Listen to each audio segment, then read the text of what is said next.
sejam todos muito bem-vindos para esse bate-papo sobre protagonismo feminino e sobre a falta de mulheres que são a maioria de um eleitorado e faltam aí no cenário político. Por isso eu trouxe aqui Rosângela Wolff Moro, que é advogada, candidata a deputada federal, e o sobrenome já diz, né? Moro. Tem uma luta aí pela corrupção adiante de ti, não é, Rosângela?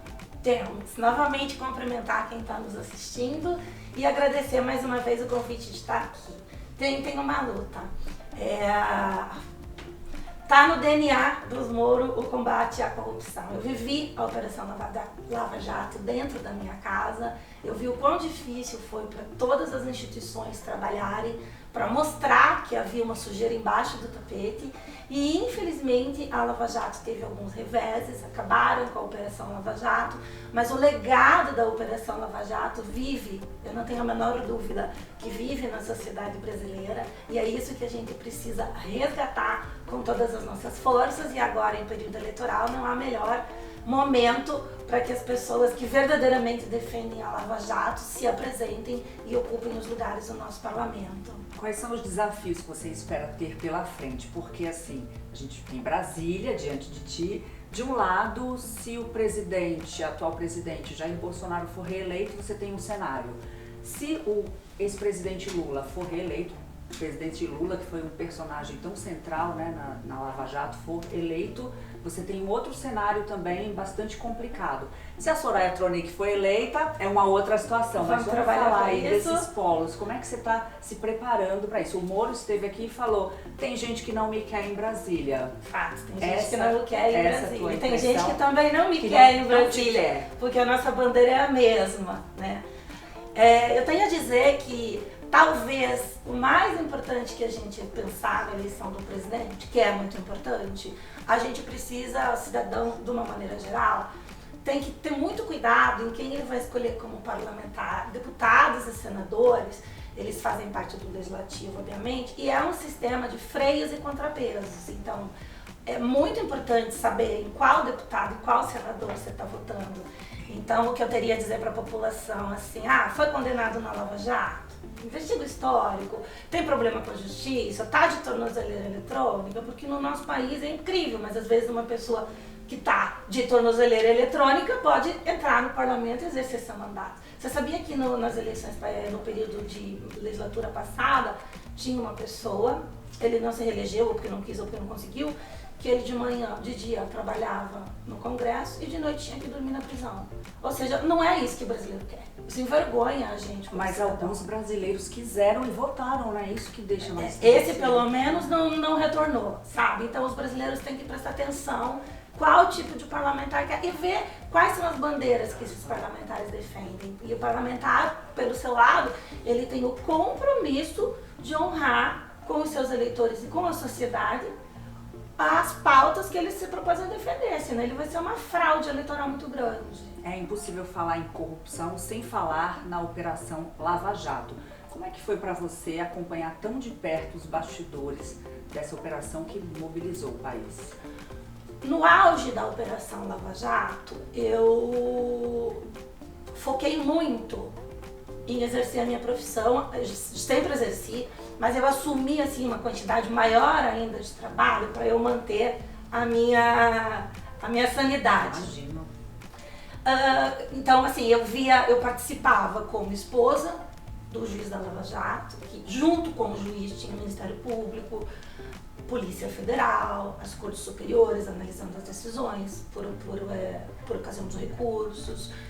Eu era então a esposa, era a cidadã, que acompanhava a Lava Jato como todos, e era também a mãe, que tinha que colocar, na época mais novos, manter a estrutura do lar, manter a sanidade, ser o porto seguro de todo mundo, e também a minha atividade profissional. Então eu canalizei todas as minhas energias e trabalhei muito, escrevi 2 livros durante a Operação Lava Jato, trabalhei muito com as associações, dei conta da família, dei conta de manter a harmonia no lar. Mulher, né, gente? Mulher. Mulher, equilibrando os pratinhos. Equilibrando aí. os pratinhos e fazendo tudo e dando. Porque para que ele pudesse ter tranquilidade, nesse caso que repercutiu, ele já teve muitos casos difíceis, aqui esse repercutiu mais, né? Para que ele pudesse ter tranquilidade, então eu como mulher fiz a minha parte e eu como cidadã também faço a minha parte, porque eu defendo cada ato da Lava Jato, cada decisão judicial dele ou das cortes superiores. E quais foram os erros da Lava Jato? Porque a gente teve aí o ex-presidente Lula, por exemplo, detido e agora solto, disputando uma eleição. Houve erro, o presidente Lula é inocente, o ex-presidente Lula é inocente, o candidato. Qual a tua visão sobre essa situação, todo esse revés que a operação sofreu? O ex-presidente Lula não é inocente. Ele foi desobrigado de cumprir a pena por uma questão técnica que, a meu ver, eu a reputo um erro judiciário, tá? Eu sou contra ficar ofendendo o Supremo, eu acho que não é por aí, a gente pode discordar, mas eu acho que nesse caso o Supremo Tribunal Federal errou. O Supremo Tribunal Federal ele tem que passar uma mensagem que o Brasil precisa ir para frente, né? E a cada condenado que alivia a barra ou um procedimento técnico que ocasionou na soltura do ex-presidente, eu acho que isso coloca o Brasil para trás e deixa a sociedade ainda mais desacreditada no nosso país.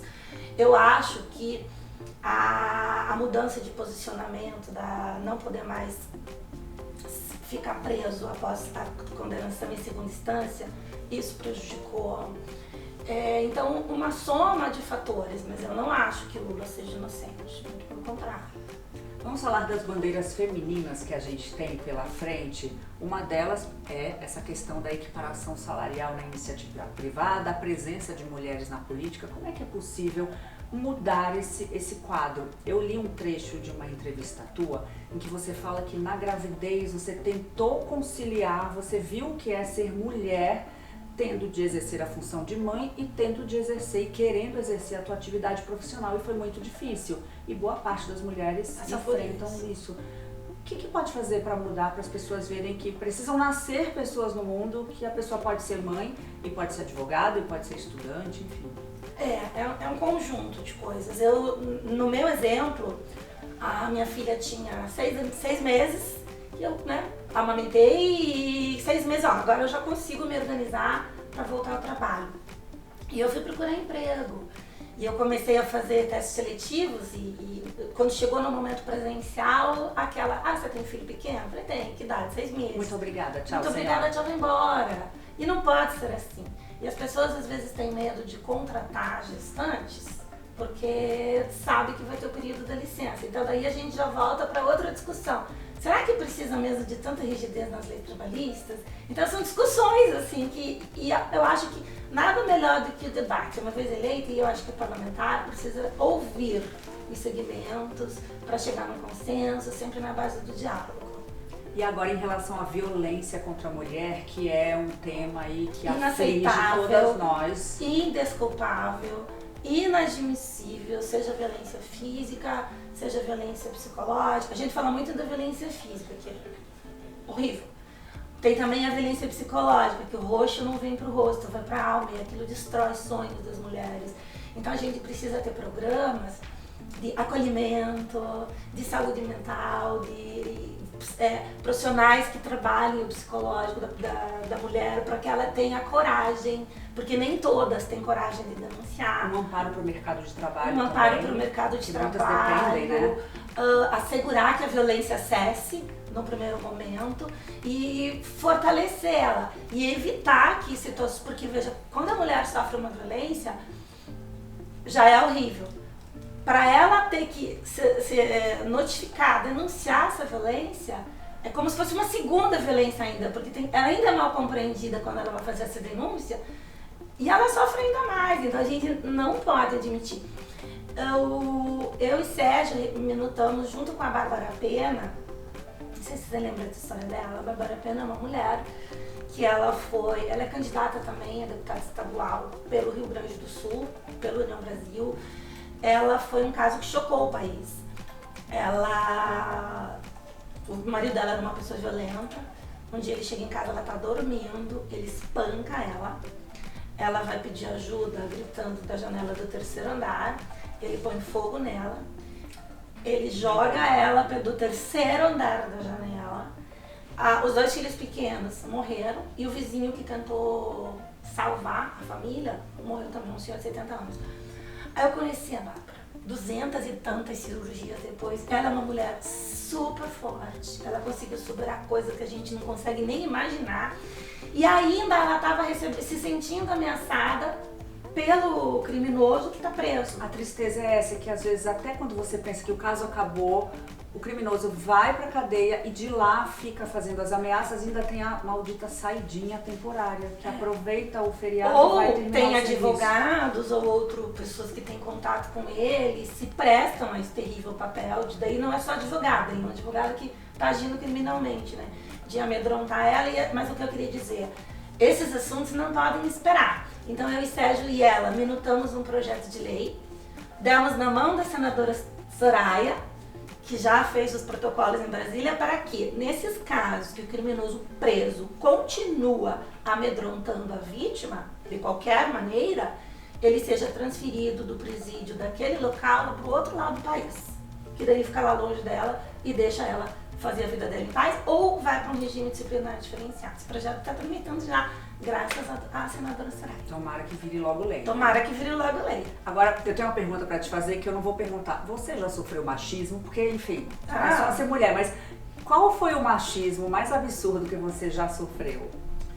Todos os dias em diversas classes sociais. Eu já fiz em eventos. O Sérgio, quando juiz da Lava Jato, ele era muito requisitado internacionalmente nos eventos, né? E teve um que me chamou a atenção, um evento assim de empresários e notórios, e a mesa das mulheres era do cantinho. Então você sofre com isso em todos os lugares. Você está numa reunião corporativa, você é toda hora interrompida. Você está viajando na política, o cenário é majoritariamente masculino. Cansei de ter situações de as pessoas passam reto por mim e vão direto cumprimentar a Sérgio, como se... Tem uma cena da ministra da Comissão Europeia, né? Que é exatamente aquilo. Nossa, eu já passei por isso também. É isso, Só que na hora de dividir conta, pagar boleto, buscar filho na escola, sustentar a família, dar conta de todo mundo no meio da pandemia, daí eles veem as mulheres com outros olhos. Tá errado. Isso tá errado. Agora você está se candidatando como deputada federal por São Paulo. Você é paranaense, o cargo é para Brasília. Primeiro, por que a decisão por São Paulo? Antes o Moro estava por São Paulo também, agora para te responder isso, eu tenho que explicar assim, a minha decisão de me tornar candidata nessas eleições é recente. Eu sempre trabalhei com política pública, já tinha tido convites lá no Paraná para compor chapa de eleição. Eu falei, eu continuo produzindo política pública daqui onde eu tô, que são com as associações. Aí aconteceu tudo isso, essa injustiça que eu não me conformo, e dei o passo. Quando eu dei esse passo, foi no momento que Sérgio teve o tribunal decidiu que ele não poderia ser candidato por São Paulo. Eu falei assim, quer saber? Eu fico em São Paulo e é por aqui que eu quero sair. São Paulo está carente de representante do legado da Lava Jato. Esse é o motivo que a gente tem que considerar. Muitos parlamentares hoje foram eleitos pela bandeira da Lava Jato, mas eu vejo que se distanciaram e é preciso ir cada vez mais à frente no enfrentamento da corrupção, porque enquanto a gente não enfrentar a corrupção, a gente não vai ter desenvolvimento no nosso país. Se você pega o ranking do IDH dos países mais desenvolvidos, os índices de corrupção deles são menores. Então não tem como você dissociar desenvolvimento com baixo índice de corrupção. E aí, se a gente pensar, né, tá faltando pão, tá faltando remédio no posto de saúde, tudo isso é reflexo da corrupção. De que forma a senhora pretende combater essa corrupção estando lá em Brasília? Com os projetos que já estão tramitando, voltar à prisão em segunda instância, acabar o foro privilegiado, tem que ter uma lei que garanta autonomia para quem investiga. Você acha que com o recado que o TCU está tentando dar, vai ter um outro procurador que vai trabalhar com transparência, que vai ser rígido para punir, para fazer a persecução criminal de criminosos, se depois chega uma conta de um boleto de milhões para ele pagar? Esse recado está errado, não é por aí, isso é um precedente horrível. Então não vai mais ter juiz, não vai mais ter procurador, não vai mais ter ninguém, cada um faz o que quer. Não pode ser assim. Então eles têm que ter uma lei que dê segurança para eles, tá? A gente tem que ter os órgãos de controle totalmente independentes, tem que pôr essas pessoas bem remuneradas e com independência funcional. Coisa que não aconteceu, por exemplo, com a saída do Exatamente. ministro Sérgio Moro do Ministério da Justiça. É. Como é que foi aquilo na tua vida pessoal? Eu A acho saída do que Moro, combatendo a corrupção, entrando lá para combater a corrupção e de repente se viu tolhido desse combate porque perdeu a autonomia e pediu para sair. Sérgio, eu não tenho a menor dúvida que ele aceitou o convite para ser ministro, acreditando que ele é uma pessoa muito técnica, né? E acreditando que a técnica dele poderia implementar essas mudanças, tanto não no legislativo, mas tanto no executivo, poderia lá implementar essas mudanças. Ele apresentou dentro do pacote anticrime propostas que sedimentavam e enrijeciam mais o combate à corrupção. Não foram aprovadas, aquela legislação foi toda desvirtuada nos parlamentares.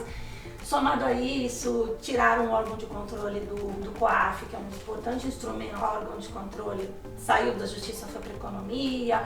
A autonomia que ele queria garantir para as instâncias de investigação estava tendo um conflito com o presidente. Então ele é assim, olha, se eu não consigo exercer a minha função com total independência, não por vaidade, não por biografia, porque era nisso que a população acreditava nele.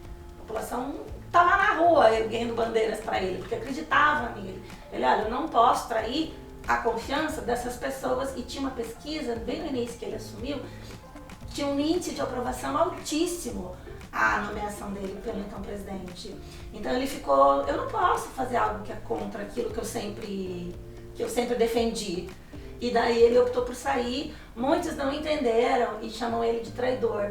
Dói ouvir isso, porque se tem alguém que pôs o seu na reta, teve que andar com uma segurança extrema, sofreu privação de passar com a família. Todos vocês, né? E eu não falo isso como vitimismo. Ninguém aqui é vítima, a gente cumpriu isso como cidadã. Se tiver que fazer de novo, vamos fazer. Não tem problema. Mas, sabe, eu vejo assim, olha o que essa pessoa fez pelo nosso país. E quando ele ia nos eventos fora do Brasil, foram muitos, não era ele se exibir ou se ajudando, era levar Brasil.